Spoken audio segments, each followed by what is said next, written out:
C'est l'intention qui compte. Une expression qu'on connaît bien et qui reflète véritablement des choses beaucoup plus profondes que juste un cadeau donné à un ami. L'intention, c'est l'énergie monstrueuse qu'on peut déployer dans nos actions. Une action du corps, une action de l'esprit, une action de la parole. C'est un peu l'empreinte qu'on laisse dans le monde et faire attention à nos intentions, véritablement, c'est incarner. Incarner tout ce qu'on transmet, tout ce qu'on produit dans ce monde. Et être clair sur ses intentions, c'est un peu trouver le secret de notre pouvoir créateur. Bienvenue dans l'élan du cœur, le podcast spirituel qui a les pieds sur terre et la tête dans les étoiles. À chaque épisode, je t'aide à trouver le chemin d'une vie alignée et d'une spiritualité épanouie. Il y a une image que j'aime bien pour qualifier l'intention, c'est celle de l'eau.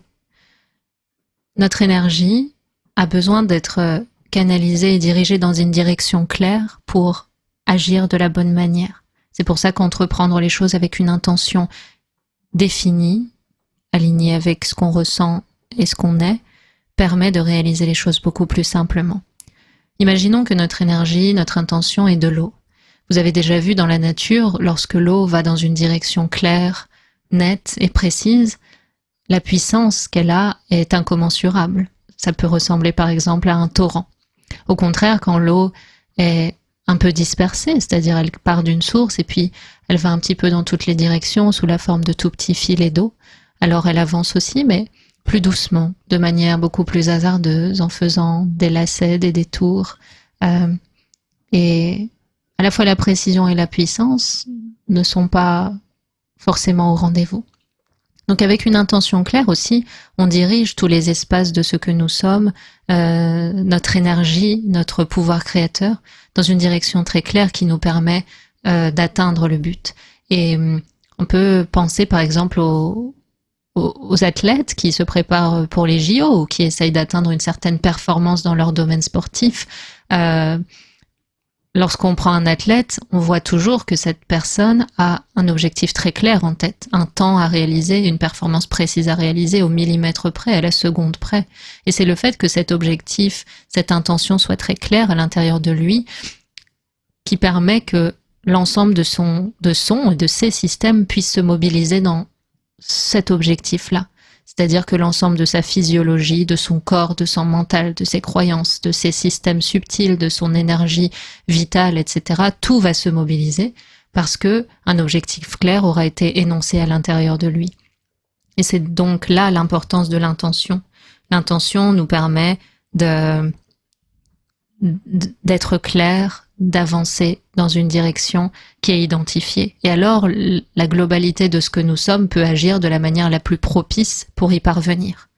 Et c'est pour ça que, par exemple, quand on voit et lit des choses sur la manifestation, les tableaux de visualisation, tout ça, il ne s'agit pas de magie, en fait. Il s'agit de simplement poser des intentions claires et énoncer et réfléchir clairement à ce qu'on veut. Parce que parfois, on prend le temps de cogiter sur ce qui va pas, sur ce qu'on veut pas, sur plein de choses qu'on voudrait changer, mais qu'est-ce qu'on veut construire à la place? Concentrer sur notre énergie sur ce qu'on souhaite construire et bâtir plutôt que sur ce qu'on souhaite évacuer est extrêmement constructif et créateur.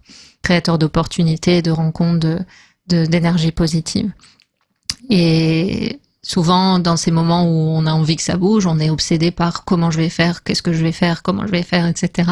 C'est la vie qui fait, c'est la vie qui apporte les solutions. Par contre, notre travail en tant qu'être créateur, en tant qu'être humain, et non en tant que faire humain, en tant qu'être humain, notre travail, c'est d'être clair sur ce qu'on veut faire et pourquoi on veut le faire. Et à ce moment-là, c'est une co-création, c'est-à-dire c'est pas nous, en tant que personne détachée de la vie, qui sommes en train de dire voilà ce que j'ai envie de faire, est-ce que toi la vie t'es d'accord? Non, c'est déjà la vie qui est en train de créer à travers nous et donc se manifeste, se verbalise un objectif, une chose qui a envie d'être créée à travers nous et le fait de savoir pourquoi est extrêmement important parce que si on prend par exemple une tâche que moi je vois comme pénible qui est d'aller courir, quelqu'un qui va courir pour courir va se se décourager potentiellement au bout d'un jour ou deux, mais quelqu'un qui va courir pour se préparer à une compétition qui lui tient à cœur, pour perdre tant de kilos, pour retrouver de la vitalité, par plaisir de traverser un paysage qu'elle adore tous les matins, etc.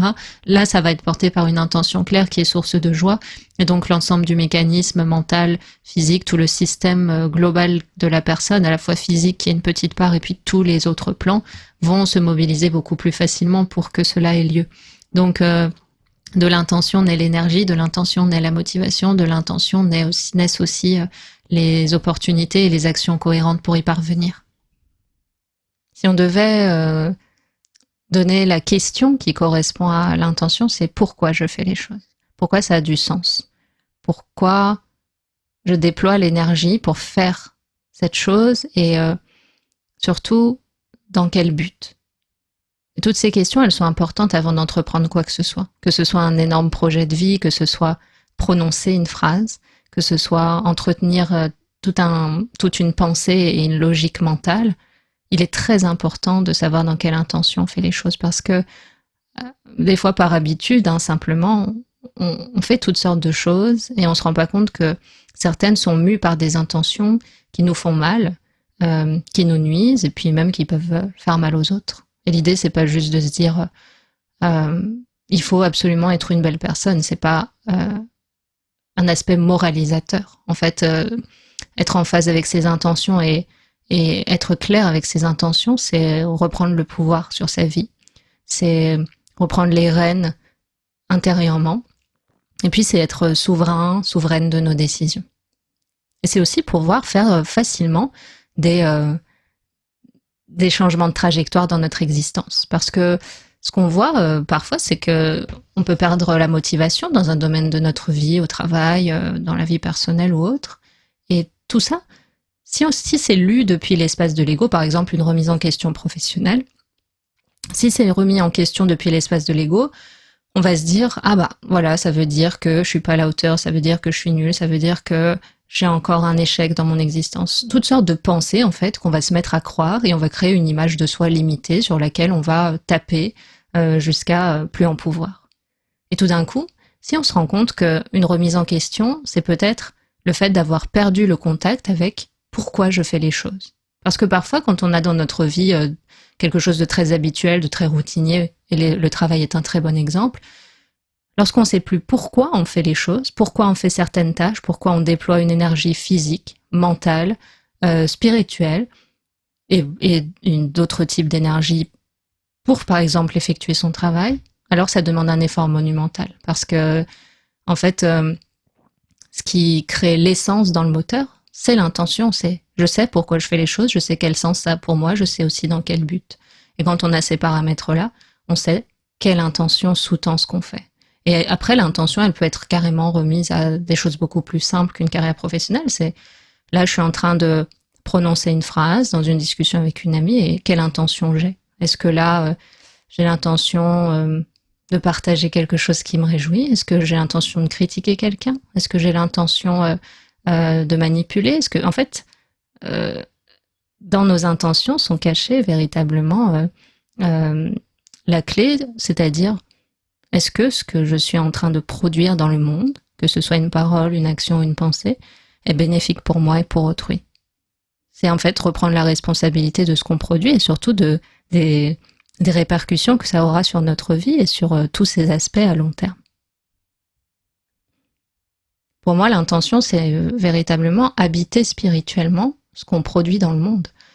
Si on prend carrément l'exemple de la pratique spirituelle, toute pratique spirituelle est sous-tendue par une intention. Il y a par exemple des personnes qui méditent juste pour se détendre, c'est une manière de découvrir ça. Il y a des personnes qui méditent, notamment dans le bouddhisme, pour que tous les êtres échappent à la souffrance. Il y en a, c'est pour maîtriser leurs états d'esprit incontrôlés. Il y a plein d'intentions qui peuvent sous-tendre une pratique spirituelle, mais s'asseoir pour méditer, juste pour méditer ou juste parce qu'on nous a dit que c'était bien, ça va être très compliqué. Mais s'asseoir pour méditer en sachant quel but on veut atteindre et surtout pourquoi ça a du sens juste ici et maintenant, sans même avoir un but à atteindre, c'est de là que va naître l'énergie, la clarté de l'énergie et la stabilité de l'énergie qu'on va pouvoir y mettre. Parce que sinon, lorsqu'on fait les choses uniquement pour les autres, uniquement parce qu'on pense que c'est bien, uniquement parce que d'autres le font, c'est un peu désincarné en fait. On n'habite pas vraiment ce qu'on est en train de faire, on est un peu peut-être à côté de nous-mêmes. Et pour une même action, on peut voir la différence qu'il y a en fonction de l'intention. Par exemple, on peut très bien se mettre à cuisiner juste parce qu'il faut manger et ça nous saoule un peu et puis on va juste faire à manger. Et puis il y a les personnes qui cuisinent parce que ça leur rappelle une grand-mère qu'ils aimaient de tout leur cœur, parce qu'ils ont envie de faire plaisir à leurs proches, parce qu'ils ont hâte de recevoir une tablée remplie de gens qu'ils aiment. Et ben, l'énergie qui va être mise dans ce moment de cuisine et aussi dans la nourriture elle-même, finalement, n'a rien à voir. Et là, on parle beaucoup d'action, on a parlé de travailler, on a parlé de cuisiner, on a parlé de méditer, mais il y a aussi des intentions qui sous-tendent nos pensées. C'est juste que c'est un peu plus subtil de l'identifier. Par exemple, dans notre dialogue intérieur, de nous à nous-mêmes, on ne fait pas forcément attention à l'intention qu'on met. Par exemple, quand il y a de l'autocritique automatique, on se rend pas compte que parfois c'est pour juste auto-valider sans cesse une croyance de manque de valeur de soi qu'on a depuis extrêmement longtemps, parce que c'est devenu inconscient et c'est devenu automatique. C'est pour ça que parfois en séance on fait des déprogrammations de déprogrammer le bourreau intérieur, mais aussi le statut de victime vis-à-vis de l'autre, le statut de sauveur, pour en fait enlever tous ces masques qui viennent de manière inconsciente faire émerger en nous des pensées, des schémas de pensée qu'on entretient avec l'intention sans cesse en fait de se rabaisser.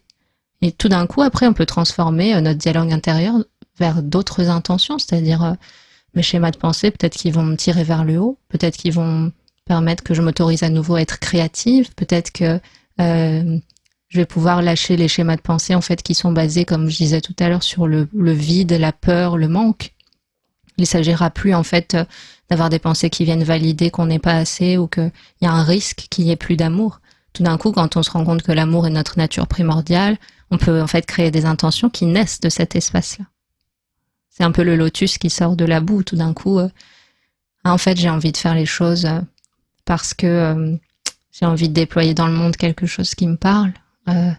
Je vais faire attention que mes mots ne puissent ni me faire mal ni faire mal à autrui, parce qu'en fait, c'est pas du tout ce que je veux. Créer de la souffrance en moi et autour de moi.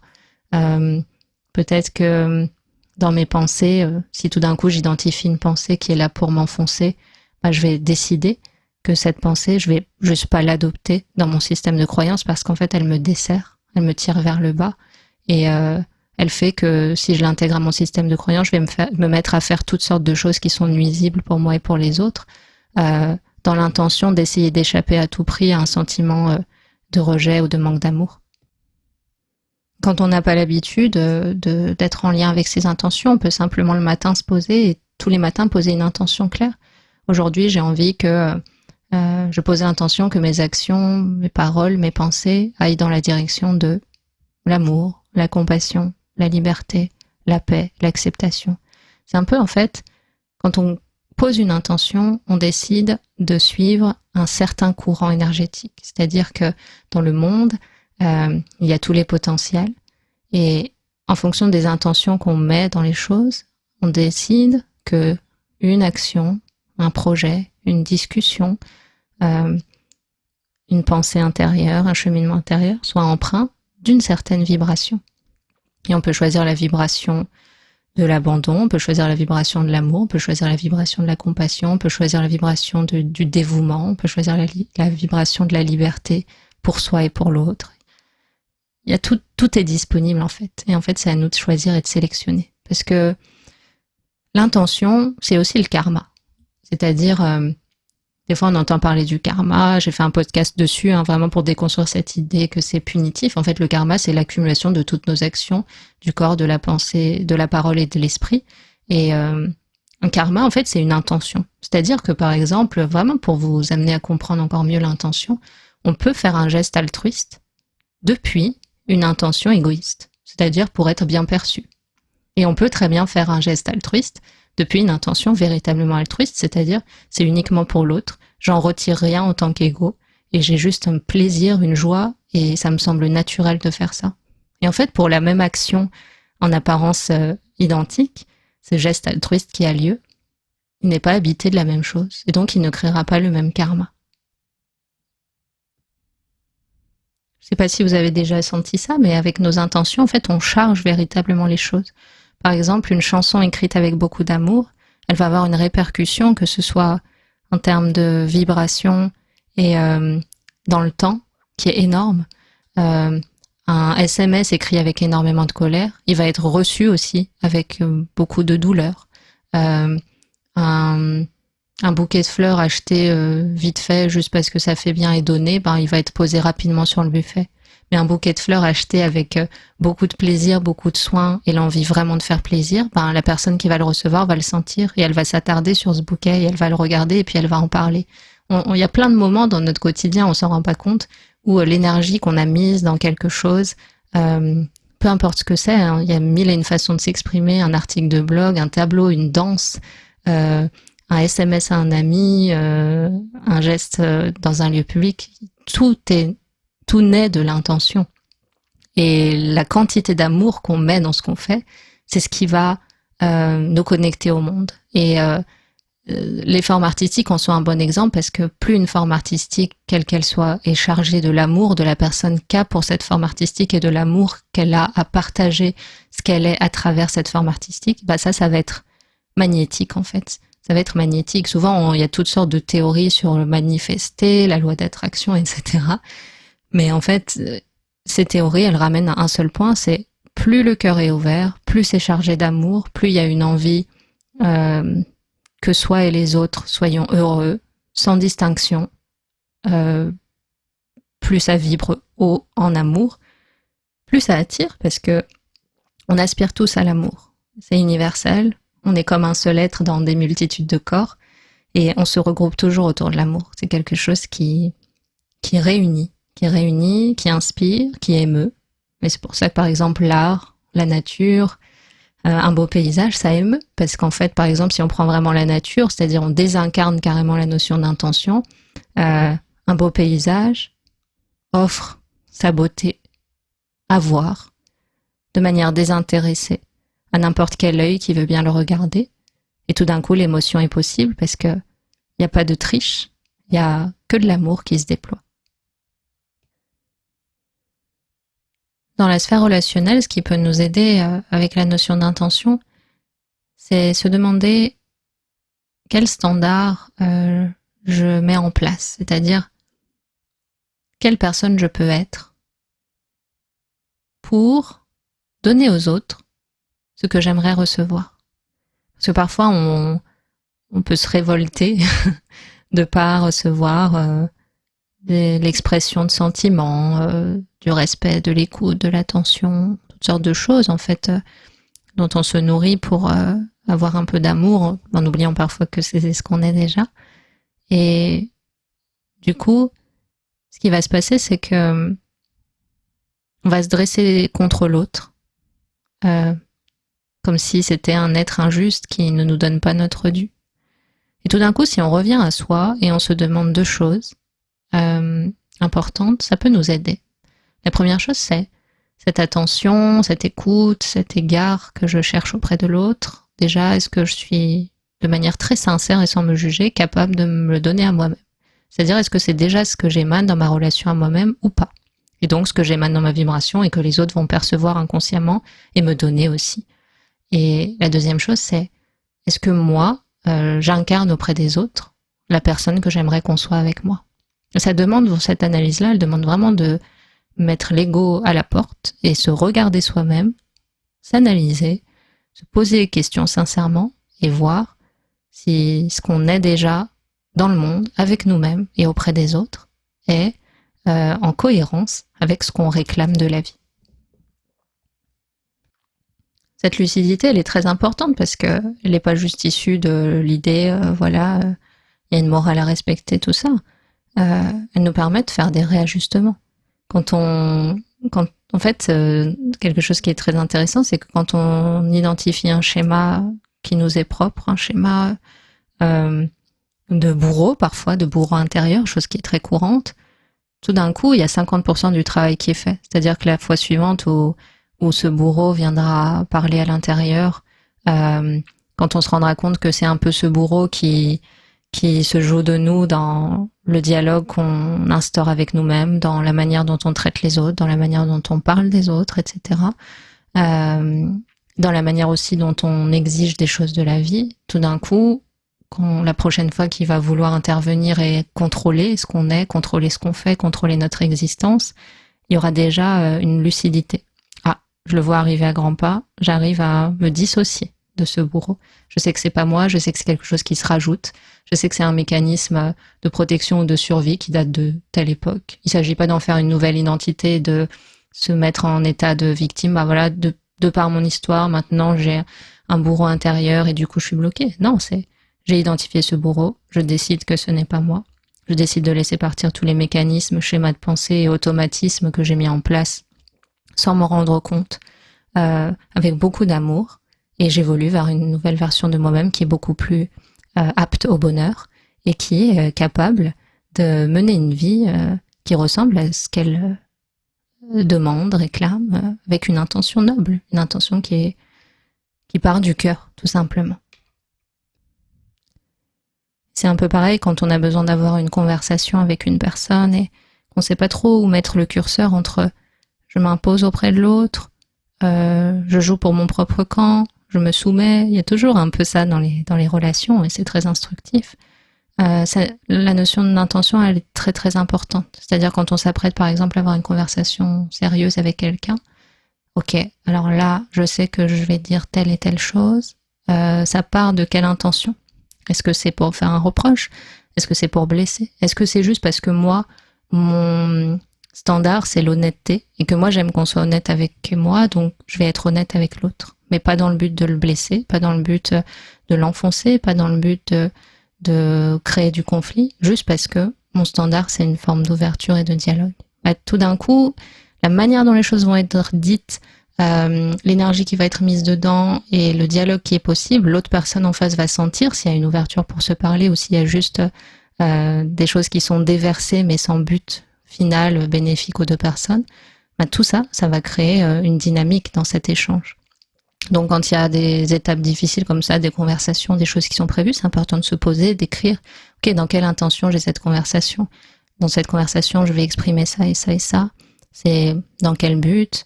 Même si j'exprime que j'ai été blessée ou autre, si je sais que mon but c'est pas de blesser en retour, mais juste d'exprimer quelque chose, ça sera dit autrement, ça sera habité d'une autre énergie, et donc ce sera beaucoup moins propice à empirer un conflit. Finalement, il y aura juste deux êtres qui échangent, deux âmes qui se parlent et qui font part d'état d'esprit, d'état émotionnel pour peut-être passer à autre chose et permettre de se comprendre, tout simplement. Et tout d'un coup, ça part d'une intention qui va être bénéfique pour les deux personnes. C'est vrai que l'intention et l'attention vont de pair, c'est-à-dire que quand on est attentif à ce qu'on est en train de déployer juste avant de parler, juste avant d'agir, juste avant de réagir, là c'est possible d'avoir un peu prise sur nos intentions et de déployer une énergie qui sera propice à un bonheur pour soi-même et les autres à court et long terme. Donc c'est important peut-être parfois de rentrer dans une forme de minimalisme. Au début ça peut aider, c'est-à-dire au lieu d'être dans la réaction, avoir un temps de réflexion avant d'agir face à une situation. Quand on a tendance à beaucoup parler, à peut-être dire tout de suite ce qu'on pense, créer beaucoup de soucis avec notre parole parce que ça part d'un espace de réaction qui est effrayé ou énervé ou impulsif, et revenir au silence, au calme et puis savoir dire on en reparle un peu plus tard, je vais juste prendre le temps de réfléchir. Voilà, s'autoriser en fait à poser des temps entre les choses et qu'on n'est pas obligé d'agir tout de suite. C'est connu de dire qu'on prend pas de décision et ça peut même être la décision de parler ou de répondre à quelqu'un par écrit ou à l'oral quand on est en colère, quand on est excité, quand on est dans tous ces états extrêmes en fait. Quand on se sent dans un état extrême, c'est loin d'être le meilleur moment pour commencer un projet, dire oui, dire non, répondre, parce qu'on a la tête qui chauffe et on prend pas les meilleures décisions, y compris pour nous-mêmes. C'est pas que pour l'autre. C'est un peu quelle énergie je fais naître. Est-ce que cette énergie elle est positive ou négative, sans diaboliser quoi que ce soit, mais On a tous cette sagesse en nous de savoir identifier quelles sont les décisions, les actions, les habitudes, les pensées, les paroles à nous-mêmes, les paroles sur les autres, les choses qu'on écrit sur Internet, l'ensemble en fait de ce qu'on produit dans une journée. On a tous la facilité et la sagesse de savoir lesquelles nous tirent vers le haut, nous amènent à une version de nous qui nous semble juste, et lesquelles nous tirent vers le bas et sont faites pour nuire et découlent de l'espace de l'ego. Et il s'agit en fait de reprendre un peu les rênes en disant, on s'entend en fait qu'on est les gardiens de notre intériorité, les gardiens de notre paix intérieure, les gardiens de la paix de ce monde, et que on a chacun besoin de faire notre part dans la préservation de cette paix. Et ça commence pas par lister tout ce qui va pas dans le monde et s'en plaindre et être fataliste. Ça commence juste par ok, à mon niveau, moi, qu'est-ce que je peux faire pour incarner ce que j'aimerais voir dans le monde. Et si c'est un peu plus d'amour, un peu plus de compassion, un peu plus d'ouverture, de communication, ça passe par juste soigner tout ça dans mon monde direct, mon monde intérieur, mon dialogue avec moi-même, ma spiritualité, et puis le rapport que j'établis avec les personnes qui m'entourent, que je les connaisse ou pas, que j'ai des préjugés ou pas. C'est à moi de voir quel standard, quelle éthique, quelles règles je fixe dans ma propre vie. Et c'est déjà sur ça qu'on a du pouvoir. Après, le reste, ça suit son cours. Et effectivement, du fait que le monde apparaît en dépendance de notre esprit, si l'esprit est nourri de beaucoup plus d'amour, beaucoup plus de compassion, plus d'ouverture, plus de tout ce qui fait du bien, il n'y a aucune raison que le monde, les relations, les autres n'en soient pas aussi le reflet. Donc c'est important de voir qu'il n'y a pas dedans et dehors véritablement, il y a ce dont je nourris mon esprit devient ma réalité. L'énergie que je place dans mes paroles, mes actes, mes pensées devient ma réalité. Et cette réalité, elle ne se limite pas qu'à cette vie. Les personnes qui écoutent ici et connaissent par exemple le bouddhisme savent aussi que le karma concret, c'est-à-dire l'énergie, les actions qu'on crée dans cette vie, vont aussi servir à nos vies futures. Donc cette vie est notre future vie antérieure. Et tout ce qu'on fait mûrir dans notre vie actuelle, dans notre esprit, dans la sagesse, la douceur et la grâce qu'on place dans chaque petit geste de notre quotidien, va faire mûrir des graines positives pour d'autres vies. Et là, actuellement, dans nos vies, il y a plein de conditions favorables, plein de choses positives, plein de chances, plein de grâces, plein de bénédictions qu'on a, parce que dans d'autres espaces de conscience, dans d'autres existences, on a pu créer de l'énergie positive, tout simplement. Donc on peut réduire tout ça juste à la notion d'énergie positive. On n'est pas obligé de connaître le karma, on n'est pas obligé de théoriser sur c'est bien, c'est mal, tout ça. Il ne s'agit pas d'être dans cette dualité-là. Il s'agit de dire, je vais essayer de produire de l'énergie positive, ça fait du bien. Ça fait du bien quand le cœur est ouvert, ça fait du bien quand je fais les choses par amour, ça fait du bien quand je laisse exister cette version joyeuse de moi-même, ça fait du bien quand finalement j'entretiens pas des conflits, ça fait du bien quand je décide de pas réagir, ça fait du bien. Juste garder ça, ça fait du bien. Quitte à se le tatouer, pourquoi pas. Voilà, donc c'est l'intention qui compte, c'est l'intention qui sous-tend notre existence, c'est l'intention qui est la graine cachée dans chaque instant de notre vie. Et savoir pourquoi on fait les choses, c'est un peu une souveraineté intérieure. C'est quelque chose qui nous aligne, c'est quelque chose qui nous apaise, parce qu'on se rend compte qu'il y a au moins une petite partie sur laquelle on a le contrôle, c'est-à-dire décider de quels états d'esprit on va se servir, surtout quels états d'esprit vont prendre le dessus à l'intérieur de nous. L'amour plutôt que la peur, la patience plutôt que la colère, l'ouverture plutôt que le rejet, l'équanimité plutôt que le jugement. En fait, tout ce qui est propice à la paix, pour soi et pour les autres. C'est un peu cette simplicité, cette sagesse-là qui fait du bien et qui est propice à une vie beaucoup plus paisible, beaucoup plus calme, et dans laquelle il y a beaucoup plus de place pour créer de manière instantanée, de manière spontanée, juste ce qui traverse, et sans que l'ego, les préjugés, les idées toutes faites, les systèmes de croyances très rigides viennent en fait nous couper d'un potentiel énorme de changer, d'être sans cesse une nouvelle personne tous les matins, renaître chaque matin finalement. Merci de m'avoir écouté, merci d'avoir été présente et présent aujourd'hui. J'ai hâte de vous retrouver pour un nouvel épisode. Et puis d'ici là, n'hésitez pas à échanger avec moi par mail, sur Instagram, en commentaire, me partager vos ressentis, me partager ce que vous pensez de l'intention. Est-ce que vous pratiquez cet aspect-là d'être clair sur vos intentions? Et puis n'hésitez pas aussi à partager toutes les idées de sujets que vous voudriez qu'on aborde dans les podcasts. Là, on est au 19e épisode, ce qui est pas mal, mais je pense qu'on a encore plein de choses à se dire. Donc, je vous dis à bientôt et prenez soin de vous.